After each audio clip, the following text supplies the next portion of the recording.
la radio de Sweepin Comics en direct de l'espace, et aujourd'hui, nouvelle rubrique des confins de l'univers. Yo tout le monde, ici Sweep. Lors de la dernière vidéo sur la hiérarchie cosmique, je vous ai expliqué que l'être le plus puissant de l'univers Marvel était le tribunal vivant. Eh bien, je vais vous l'avouer, j'avais complètement tort. En effet, si j'analyse le rôle du tribunal vivant, il s'avère que oui, il gère l'ordre cosmique, il est le juge lors de conflits cosmiques entre plusieurs entités, c'est lui le plus puissant parmi toutes les entités qui existent, il règle justement les conflits entre ces entités, il arrive à matérialiser toute sa volonté, tout son pouvoir à travers de l'univers, donc oui, le pouvoir du tribunal vivant est immense. Et pourtant, il existe un être supérieur, un être qui va clore cette chaîne de puissance de l'univers Marvel.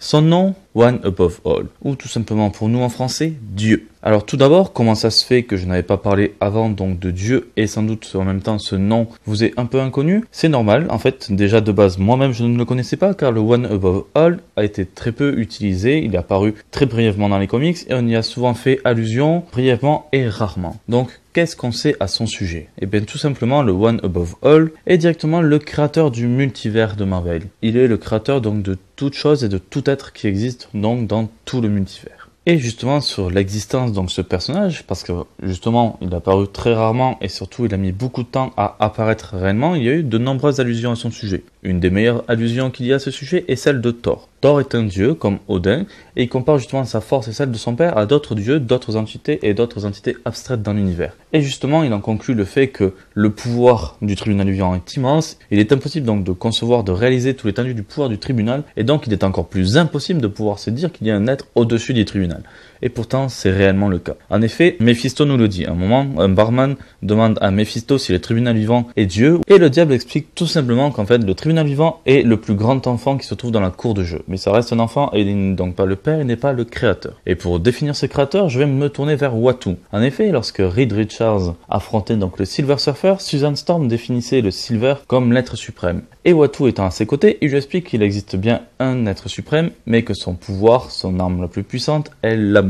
Et justement, c'est là toute la définition du One Above All. Le One Above All est un être surpuissant, il est omniscient, omnipotent, mais c'est surtout un être qui est donc capable d'amour et de compassion, et lors de ses apparitions futures, c'est ce qu'il nous aura souvent montré. En effet, pour prendre un exemple, lorsque Tante May est à l'article de la mort, on trouve justement un Peter Parker qui est assez troublé, assez faible, et donc Dieu décide de se déguiser en sans-abri, en clochard tout simplement, afin donc de dire à Peter Parker de garder la foi, et surtout en fait de lui redonner confiance en lui. Et un autre bon geste que nous a fait le One Above All, c'est justement lors de la mort de Ben Grimm. Il félicita tout de même donc les 4 fantastiques pour leur soif de connaissance à parcourir tout le temps l'univers, et justement il décida de ressusciter Ben Grimm, donc la chose. Mais il y a d'autres personnages qu'il a ramenés sur Terre. Un autre exemple que je peux vous donner, c'est Howard the Duck, lorsqu'il affronte le Deutéronome sur Terre, une sorte donc de démon, Howard se retrouve en enfer. Et donc par un acte de compassion, Dieu va décider directement de le ramener sur Terre. Donc voilà, le One Above All est vraiment un être qui est capable donc d'amour et de compassion, mais pas que, il est quand même le créateur de tout l'univers. Même si tout ce qui est ordre cosmique, il a directement délégué au tribunal vivant, il garde quand même souvent un œil là-dessus. Et justement, il l'a fait lors de l'événement donc Marvel la fin. Il susurra donc à l'oreille de Thanos, il lui donna l'idée en fait de recréer l'univers comme il était avant. Mais le One Above All, même s'il est symbole d'amour, peut aussi être un dieu vengeur, un dieu qui est très punitif et qui ne va pas y aller à la demi-mesure pour punir. Mais sur ce côté-là, je vous garde le mystère car ça sera un des sujets que j'aborderai lors du prochain épisode.